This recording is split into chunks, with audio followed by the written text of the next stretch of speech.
નમસ્કાર નમસ્કાર નમસ્કાર વિદ્યાર્થી મિત્રો, કેમ છો બધા? મજામાં? મારું નામ છે કાર્તિક લાઠી અને આપ સૌનું અમારી YouTube ચેનલ સ્ટડી માસ્ટર પર હાર્દિક હાર્દિક હાર્દિક સ્વાગત છે. વિદ્યાર્થી મિત્રો, પ્રેક્ટિકલ સિરીઝનો પ્રેક્ટિકલ નંબર 3 જેનો એમ કંઈક આ રીતનો છે કે મીટર બીજનો ઉપયોગ કરીને અવરોધોના શ્રેણી અને સમાંતર જોડાણ ચકાસવું. બરોબર? જો વિદ્યાર્થી મિત્રો, આપણી ચેનલ ઉપર છે ને બધા જ પ્રેક્ટિકલની સિરીઝ આવવાની છે. પ્રેક્ટિકલ 1 અને 2 ઓલરેડી અપલોડ થઈ ગયા છે. હવે આપણે પ્રેક્ટિકલની 3 ની વારી છે. ઓકે, તો ફટાફટ તમારા મિત્રો જોડે આ ચેનલને શેર કરી દો, કારણ કે ઘણી સ્કૂલની અંદર એવું હોય છે કે પ્રેક્ટિકલ કરાવેલા હોય તો પણ વિદ્યાર્થીઓને યાદ નથી રહેતા. તો છેલ્લી ઘડીએ રિવિઝન કરવા હોય તો આ પ્રેક્ટિકલના વિડિયો તમારા માટે કામમાં આવી શકે એમ છે. આ પ્રેક્ટિકલના વિડિયોની અંદર કઈ કઈ વસ્તુ કવર થશે? તો કે પ્રેક્ટિકલ કઈ રીતે કરવું, સાધનો કઈ રીતે ગોઠવવા, સાધનોની સમજૂતી, પ્રેક્ટિકલના સર્કિટની સમજૂતી અને સાથે સાથે વાયવાની સમજૂતી, એટલી બધી વસ્તુ તમને મળી જવાની છે. અને એટલા માટે થઈને એક બેનિફિટ છે તમારા માટે કે તમારા મિત્રો જોડે પણ આ ચેનલને શેર કરશો તો એને પણ બેનિફિટ મળશે.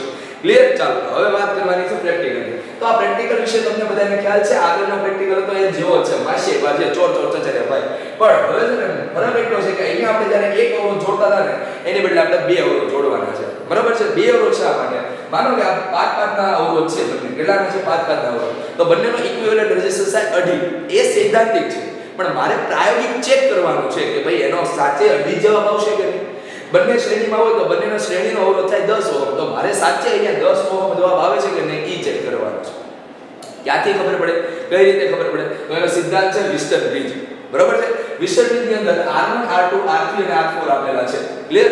જો R1 અને R2 નો રેશિયો R3 અને R4 ના રેશિયા જેટલો થઈ જાય એટલે અહીંયા આપણને ગેલોનોમીટર કેવો થઈ જાય, સોરી આખો બ્રિજ છે કેવો થઈ જાય? બેલેન્સ આવી જાય.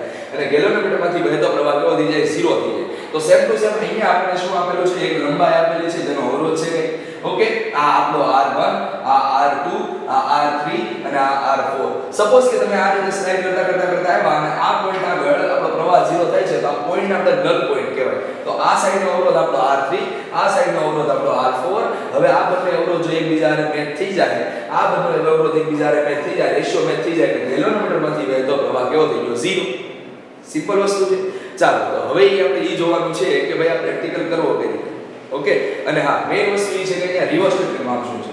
રિઓસ્ટેટનું કામ છે ને એ સેન્સિટિવિટી વધારવાનું કામ કરે, ગેલોનોમીટરની સેન્સિટિવિટી. હવે બની શકે કે ભાઈ અહીંયાથી તમે કઈ હાવ એવો ઓછો અવરોધ કાઢ્યો છે કે ગેલોનોમીટર માત્ર એટલું ડિફ્લેક્ટ થયું. બરોબર? એટલે તમારે બધા ડિફ્લેક્ટ કરાવવું હોય તો તમારે રિઓસ્ટેટ છે, રિઓસ્ટેટને ફેરવવાનું, સ્લાઇડર ફેરવવાનું એટલે ગેલોનોમીટર ડિફ્લેક્ટ વધારે થાય. હા, નલ પોઈન્ટ આપણને ઈ જ મળે. હા, 1-2 સેન્ટીમીટર જેટલો ફેરફાર થાય પણ નલ પોઈન્ટ આપણને ક્યાં મળશે? એની ઈ જ જગ્યાએ મળવાનું છે, બાકી કોઈ જાજો ફરક પડવાનો નથી. એટલે આ સ્લાઇડર છે એ માત્ર ને માત્ર ગેલોનોમીટરની સેન્સિટિવિટી વધારવા માટે મૂકવામાં આવેલ છે. એ વસ્તુ મગજની અંદર ક્લિયર રાખજો, અથવા તો ગેલોનોમીટર ઉડી ન જાય ને એટલા માટે આ રિઓસ્ટેટ રાખવામાં આવેલું છે. ઓકે, ચાલો હવે આપણે પ્રેક્ટિકલ ઉપર શિફ્ટ થઈએ અને જોઈએ કે પ્રેક્ટિકલ કઈ રીતે કરવો. ઓકે, તો આવું કંઈક સેટઅપ છે આપણી પાસે. બરાબર? આકૃતિ કંઈક આ રીતની છે અને જોડ્યું છે કઈ રીતે અહીં જુઓ. જો બેટરીમાંથી એક છેડો મીટર બીજમાં જાય છે, બેટરીમાંથી એક છેડો મીટર બીજમાં ગયો. ક્લિયર? પછી આપણને શું કીધું છે તો કે અવરોધ છે. બરોબર છે? એને મીટર બીજના 2 ટર્મિનલ વચ્ચે જોડાયેલા. તો અવરોધ છે એક અહીંયા જોડ્યો અને એક અહીંયા જોડ્યો અને શ્રેણી જોડાણ છે એટલે આ બંને છેડા જોડાઈ ગયા એટલે આ આખા શ્રેણીમાં આવી ગયા. ક્લિયર? પછી હું કીધેલું છે મીટર બીજનો એક છેડો ગેલ્વેનોમીટરમાં જાય છે, તો મીટર બીજનો એક છેડો ગેલ્વેનોમીટરમાં ગયો. ક્લિયર? ગેલ્વેનોમીટરમાંથી એક છેડો કળમાં જાય છે. રેડી? હવે આપણે શું કીધેલું છે? મીટર બીજનો એક છેડો અવરોધમાં જાય છે, અવરોધનો બીજો છેડો બીજો મીટર બીજના બીજા છેડામાં ગયો.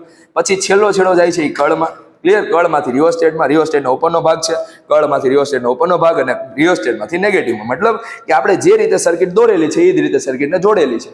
ઓકે, ચાલો હવે આ પ્રેક્ટિકલ કરવાનો છે કઈ રીતે એની વાત કરીએ. ક્લિયર? તો હવે હું તમને એમ કહું કે ભાઈ આપણે આગલી વખતે કેમ પ્રેક્ટિકલ કર્યો હતો? બેટરી શરૂ કરી, અવરોધ કાઢ્યો, ઓલી બાજુથી આમ કર્યું, આ બાજુથી આમ કર્યું, નલ પોઈન્ટ ક્યાં આવતો હતો એ જોયું. બરોબર છે? અહીંયા આપણે એવું નથી કરવાનું, અહીંયા માત્ર ને માત્ર એક જ સાઈડથી જવાનું. બરોબર છે? ચાલો ઉદાહરણ તરીકે માનો કે હું અહીંયાથી 5 ઓહમ અવરોધ કાઢું છું. ઓકે, 5 ઓહમનો અવરોધ કાઢ્યો. તો હવે આપણે અહીંયા સ્લાઇડ કરીએ. બરોબર? તો અવરોધ ક્યાં આવે છે એ જોઈએ, આપણે 0 ક્યાં આવે છે એની વાત કરીએ. ક્લિયર? તો અહીંયાથી સ્લાઇડ કરતા ગયા 0 ક્યાંક અહીંયા આવ્યો. રેડી? 0 અહીંયા આવે છે. કેટલા? 44 આગળ આવે છે. તો મારે અહીંયા લખવું પડશે 44. ઓકે, તો અહીંયા મારે લખવાનું છે 5 ઓહમ માટે 44 અને એને જો 100 માંથી બાદ કરવામાં આવે તો 44 માઇનસ 100 તો આપણો જવાબ આવે 56. ક્લિયર? હવે આપણે શું કરવાનું છે તો કે 44 ગુણ્યા 5 અને એના ભાગ્યા 56, સોરી એના ભાગ્યા 56. તો આપણો જવાબ આવ્યો, સોરી એક મિનિટ કાંઈક ભૂલ થઈ ગઈ.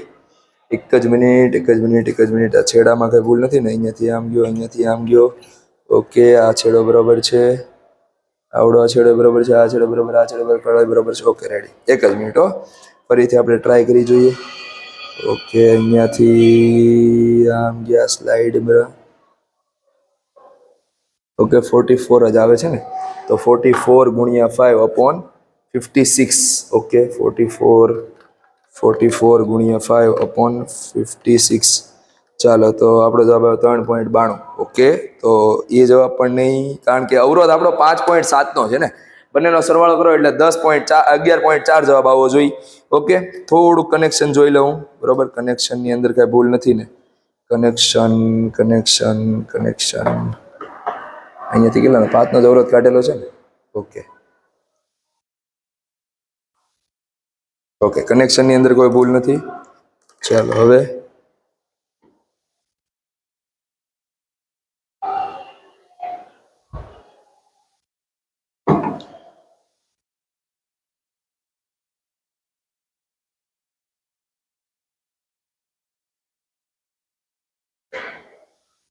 ઓકે, તો 0 ક્યાંક અહીંયા આવે છે, 67 68 આજુબાજુ 68, બરોબર છે. 68 પોઈન્ટ કેટલા છે? 4 છે. રેડી, તો અહીંયા આપણે એ ભૂલ હતી કે ભાઈ આપણે છે ને માઇનોર એવો અહીંયા 10 ઓહમનો કળ છે ને ખુલ્લો રહી ગયો હતો, એને ટાઈટ કરવાનું ભૂલી ગયા હતા, બરોબર છે. તો એટલા માટે થઈને ત્યાં આપણી ભૂલ હતી. તો એ ખાસ ધ્યાન રાખજો, જ્યારે પણ આ રીતની કન્ડિશન આવે ત્યારે હંમેશા તમારે શું કરવાનું છે, તો કે કળને પહેલા ચેક કરી લેવાની છે કે ભાઈ કળમાં કોઈ વાંધો નથી ને. તો 5 ઓહમ સામે આપણે કેટલા લઈને આવ્યા છીએ, તો કે 67.4. ઓકે 67.4, તો 67.4 આવશે. હવે એને હું બાદ કરું 100માંથી, તો 100માંથી 67.4 ને બાદ કરું એટલે 32.6 જવાબ મળ્યો, બરોબર. તો આ કેન્સલ થઈ ગયો, 32.6. હવે આપણે 67.4 ગુણ્યા 5 કરીએ, 67.4 ગુણ્યા 5 અને એના ભાગ્યા 32.6 કરીએ તો આપણો જવાબ કેટલો? 10.33. યસ, આ રેડી છે, 10.33 છે, 10.33. ક્લિયર? હવે આ રીડિંગ સાચું છે ખોટું કેમ ખબર પડે? અહીંયા જો 5.7 5.7 સમાંતર શ્રેણીમાં હોય તો બંનેનો સરવાળો થાય તો 10.4 જવાબ આવે. આપણો 10.33 આવ્યો છે, મતલબ કે નિયર અબાઉટ છે. ચાલો હવે આગળ વધીએ. એના પછી 10 ઓહમનો અવરોધ કાઢવાનો છે. 10 ઓહમનો અવરોધ કાઢ્યો, નાખો 5 ઓહમમાં. ચાલો તો હવે આપણને શું મળશે, તો કે ફરી પાછું આપણને રીડિંગ મળશે. જોકી કળને ફરી પાછી સ્લાઇડ કરવાની છે. ઓકે, ચાલો જોકી કળને ફરી પાછી સ્લાઇડ કરી તો એના કારણે આપણને 0 ક્યાં મળે છે હવે એ જોઈએ. ઓકે, તો 0 મને મળે છે ક્યાંક અહીંયા 51.5 આગળ, બરોબર છે. તો હવે આપણે ફરી પાછો ઓહમ લખશું 10. ઓકે, હું પહેલાં લખી દઉં પછી હું તમને દેખાડું, બરોબર. 51.5 અને પછી એને બાદ કરું હું 100માંથી, 100 માઇનસ 51.5 તો 48.8 જવાબ આવે, 48.8 જવાબ આવે, સોરી 5. ક્લિયર? હવે આપણે 51.5 ગુણ્યા 10 અને એના ભાગ્યા આપણે કરશું 48.5 તો આપણો જવાબ આવ્યો 10.62. તો આપણો જવાબ આવશે 10.62, બરોબર છે. ઓકે, તો આ રીતે તમને અવરોધ મળે છે. ઓકે, હવે અહીંયા તમારે જુદા જુદા રીડિંગ લેવાના છે, 5 રીડિંગ લેવાના છે. તો અહીંયા તમને અવરોધ મળી ગયો. હવે આપણે સમાંતરની વાત કરીએ, બરોબર. સમાંતર જોડવું ને એકદમ ઈઝી છે. આની આ જ સર્કિટ રહેવા દો, ખાલી તમારે 2 છેડાને ફેરવવાના છે. કયા કયા છેડા એ સમજો. જો આ છેડામાંથી એક અહીંયા નાખવાનો છે, એટલે આને હું છૂટો કરી દઉં, બરોબર છે. હાલો, હવે આને ઉપર નીચે આ રીતે રાખો, કંઈક આ રીતે, જેથી કરીને આપણને અંદાજો આવે કે સમાંતરમાં જોડાઈ ગયું. અહીંયા જો આ બંને છેડાને હું ભેગા કરી દઉં અહીંયા, તો હવે આપણને સમાંતર જોડાણ કંઈક મળે. ઓકે, આ છેડાને મેં જોડી દીધો અહીંયા. ઓકે, ચાલો, તો આ છેડો જોડાઈ ગયો. હવે વાત રહી નેગેટિવની. તો નેગેટિવ માટે એક એક્સ્ટ્રા છેડાની જરૂર પડશે, અને એક્સ્ટ્રા છેડા ક્યાં આવશે? અહીંયાથી આમ. ઓકે, ચાલો તો હવે આપણે એની વાત કરી લઈએ. તો અહીંયાથી છેડો જોડીએ, અહીંયાથી કંઈક આ રીતે. ઓકે, ચાલો તો અહીંયા છેડો જોડાઈ ગયો આમ.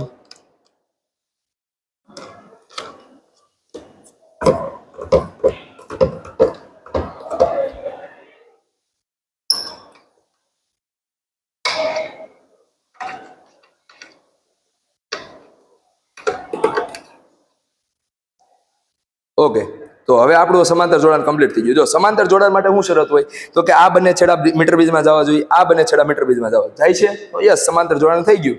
હવે આપણે શું કરીશું, તો કે હવે આપણે બેટરી શરૂ કરીએ અને ફરી પાછી કળ કાઢી. ઓકે, 10 ઓહમ બહુ મોટો થઈ જાય, કારણ કે આ બંનેનો પેરેલલ જોવો ને કેટલો થાય, તો કે 5.7 અને 5.7 એટલે એને તમે અડધા કરો, 5.7 ભાગ્યા 2 કરો એટલે આપણને જવાબ મળે 2.85. તો એનો મતલબ એમ છે કે આ 10 ઓહમ તો બહુ મોટો થઈ ગયો. તો અહીંયાથી હું 1 ઓહમ અવરોધ કાઢવા, હાલો અહીંયા અત્યારે કાઢ્યો છે 1 ઓહમ અવરોધ. તો 1 ઓહમ અવરોધ સામે ક્યાં આપણને 0 મળે છે એની વાત કરી લઈએ. તો આપણને અહીંયા 0 ક્યાંક મળશે સ્લાઇડ જોકીકલને સ્લાઇડ કરો અને 0 ક્યાં મળે છે એની વાત કરો. ક્લિયર? ઓકે, 0 અહીંયા ક્યાંક મળે છે. ઓકે, કેટલા છે? 68.5 આગળ. ક્લિયર? તો મારે અહીંયા લખવું પડશે 1 ઓહમની સામે 68.5, 68.5 એને 100 માંથી બાદ કરું તો 68.5 માઇનસ 100 તો આપણને જવાબ મળ્યો 31.5. એના ભાગ્યા ઇઝ ઇક્વલ ટુ દબાવવાના એના ગુણ્યા 68.5 કર્યા તો આપણને જવાબ મળે છે 2.17. ક્લિયર? આપણો જવાબ કેટલો આવવો જોઈએ? 2.85 આજુબાજુ. તો આપણે 2.17 મળે છે. હવે એના પછી આપણે શું કરશું? ફરી પાછું આપણે 2 ઓહમનો અવરોધ કાઢ્યો. અહીંયાથી આપણે આ રીતે ફરી પાછું કર્યું. હવે જોકીકલને ફરીથી સ્લાઇડ કરી. ઓકે, તો જોકીકલને સ્લાઇડ કરો તો એના કારણે આપણને જવાબ ક્યાંક આમ મળે છે. અહીંયા નલ પોઈન્ટ અહીંયા 0 થાય છે. ઓકે, ચાલો હવે એ છે 55.5. તો આપણે અહીંયા લખીશું ફરીથી 2 ઓહમ 55.5 અને આપણને મળશે 55.5 માઇનસ 100. બરોબર છે? તો કેટલો જવાબ આવે? 44.5. 44.5 એના ભાગ્યા ઇઝ ઇક્વલ ટુ તમે ગુણ્યા કર્યા 55.5 અને એના ગુણ્યા કર્યા 2 તો આપણને જવાબ મળ્યો 2.49. તો આ આપણો જવાબ આવ્યો. જો આવા રીડિંગ છે આપણે. ક્લિયર? જો અહીંયા આપણને શ્રેણી માટે મળ્યા, આ સમાંતર માટે. હવે તમે ચેક કરી શકો છો કે આ બંનેના શ્રેણી અને સમાંતર કેટલા થાય. તો કે આનો શ્રેણી જોડાણ થાય 11.4 અને સમાંતર થાય 2.85. તો આપણો જવાબ 2 પોઈન્ટ આજુબાજુ આવે છે, 85 ની આજુબાજુ. અહીંયા આપણો 11.4 આજુબાજુ જવાબ આવે છે. યસ, તો આપણો પ્રેક્ટિકલ સાચો. હવે આપણે વાત કરવાની છે ગણતરી. ચાલો ગણતરી જોઈએ. ઓકે, તો અહીંયા હવે આપણે કેલ્ક્યુલેશનની વાત કરવાની છે. તો આપણને RS અને RP મળી ગયા છે. પાછળની તરફ આવી જઈએ તો કેલ્ક્યુલેશન કંઈક આ રીતની છે. જો અહીંયા દરેક ઇન્ડિવિજ્યુઅલ તમારે કેલ્ક્યુલેશન કરવાની છે. RS અને RS1, RS2, RS3, RS4 અને RS5. ક્લિયર? હવે બધાની એવરેજ તમારે ક્યાં લખવાની છે? તો કે અહીંયા લખવાની છે. આપણે 2 રીડિંગ લીધેલા છે તો 2 રીડિંગની એવરેજ લઈએ 10.33 અને 10.62. ક્લિયર? 1 મિનિટ હું કેલ્સી લઈ લઉં. 10.33 અને 10.62. 10.33 પ્લસ 10.62 અને એના ભાગ્યા 2 કરું તો આપણો જવાબ આવશે 10. RS is equal to 10.475. Clear? ચાલો અંદાજિત જે R નું મૂલ્ય છે કેટલું આવવું જોઈએ? તો કે 5.7 પ્લસ 5.7 તો આપણો જવાબ આવે છે 11.4 ohm. Okay, same to same તમારે પેરેલલ માટે ગણવાના છે. RP1, RP2, RP3. બરોબર છે? આ રીતે તમારે કેલ્ક્યુલેશન કરવાના છે RP4 અને RP5 માટે. ક્લિયર? આ બધાની ઇન્ડિવિજ્યુઅલ ગણતરી તમારે અહીંયા દર્શાવવાની છે. ઓકે, હવે આગળ જોઈએ એના પછી RP ની વાત કરીએ તો RP બરાબર કેટલા થાય? આ બધાની એવરેજ આપણે 2 રીડિંગ લીધેલા છે. કયા કયા રીડિંગ લીધેલા છે? તો કે 2.17 પ્લસ 2.49 તો એના ભાગ્યા 2 કરવું એટલે આપણને જવાબ મળે છે 2.33. ચાલો તો અહીંયા RP is equal to 2.33 ohm મળ્યા આપણને. ક્લિયર? 2.33 ઓહમ મળ્યા. ચાલો હવે આપણે અંદાજિત વેલ્યુની વાત કરીએ તો 5.7 ભાગ્યા 2 કરીએ એટલે આપણને મળે છે RP અંદાજિત મૂલ્ય 2.85 ઓહમ. ઓકે, હવે હવે તમારે આવડો ત્રુટી શોધવાની છે. ત્રુટી માટે શું કરવાનું? તો કે delta L is equal to 0.1 centimetre લેવાના. તો ડેલ્ટા L ડેશ બરાબર પણ શું આવશે? 0.1 સેન્ટીમીટર આવશે. ક્લિયર? કેમ? કારણ કે ઓલી આપણે સ્કેલ માપી હતી, સ્કેલની લઘુત્તમ માપ શક્તિ કેટલી છે? 0.1 સેન્ટીમીટર જેટલી. ઓકે, તો અહીંયા તમને RS1 મળશે, delta RS1, delta RS2, delta RS3, delta RS4. બરોબર છે? અને ડેલ્ટા RS5 મળે. આ બધામાંથી ગ્રેટર વેલ્યુ અહીંયા લખવાની. આ બધાની મહત્તમ કિંમત અહીંયા લખવાની. સેમ ટુ સેમ પેરેલલ માટે પણ અહીંયા એ રીતના કેલ્ક્યુલેશન આવશે. બધાની મહત્તમ જે મૂલ્ય છે એ અહીંયા લખવાનું છે. ક્લિયર? પછી તમારે અહીંયા સૈદ્ધાંતિક મૂલ્ય અને પ્રાયોગિક મૂલ્ય વાત કરીએ. સૈદ્ધાંતિક મૂલ્ય કેટલું હતું? 11.4 જેટલું. બરોબર છે? અને આનું હતું આપણું 2.85 જેટલું. હવે RS ની વાત કરીએ તો RS બરાબર આપણને કેટલા મળ્યા હતા? તો કે 10. એવરેજ ક્યાં ગઈ આપણી? 10.475. તો 10.475 પ્લસ ઓર માઇનસ આમાં જે મહત્તમ મૂલ્ય મેળવ્યું ડેલ્ટા RS મેળવ્યું.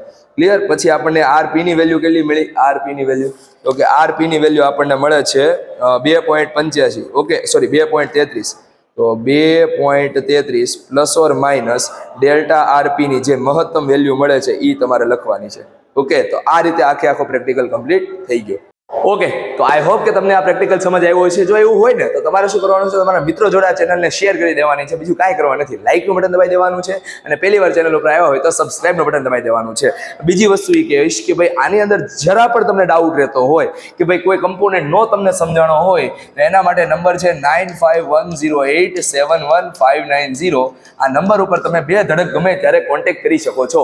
ક્લિયર? ચાલો તો મળીએ છીએ આપણે next time. Till then thank you. ધ્યાન રાખજો તમારું, તમારા મમ્મી પપ્પાનું, તમારા ફેમિલીનું. Bye bye.